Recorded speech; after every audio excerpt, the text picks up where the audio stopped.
I worked for quite a long time as an architectural model maker, about 10 years, and I think what I found from that experience is that people really love the sort of the artifact, the trophy, the deer head on the wall, the sort of the physical manifestation of their ideas. In case of a model, when someone has a grand scheme to rework a city or a neighborhood, they want to see it realized. The process for this piece is all over the place. I've got a whole bunch of different kinds of things that I'm trying to sort of achieve. Considering that I'm going to be working on the ceiling, and there's a little bit of the sort of theatrical kind of set dressing kind of aspects to it because it's up and there's taking over a lot of space.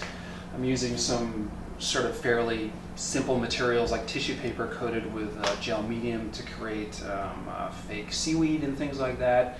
It lets me cover a large area with an awful lot of activity and color and detail. And then I'm working with actual styrofoam peanuts because I'm presenting this as a sort of a busted open shipping crate.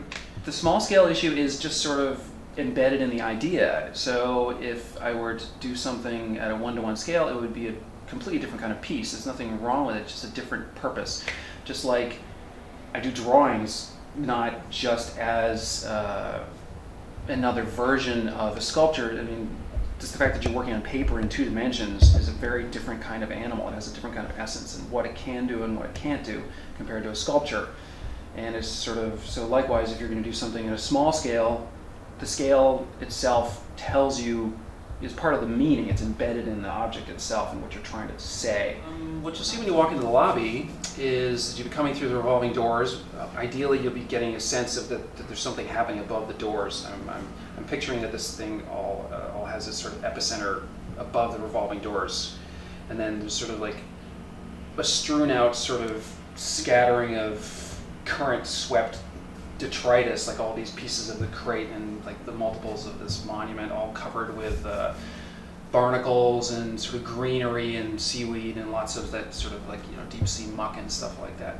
And then above you there will be sort of a sweep of sort of ocean topography, sort of like 4 different colors, like a, you know, a blue topo map showing sort of like an energetic flow of the ocean, sort of ending on the elevators in a way, so it sort of like carries your eye out of the gift shop, slams into the elevators, and spills out over sort of around the corner where the stairs go up. Doing things at a small scale allows you to encompass it, you know, like describe and imply an infinite sort of scope and scale, the infinite scope of what you're talking about.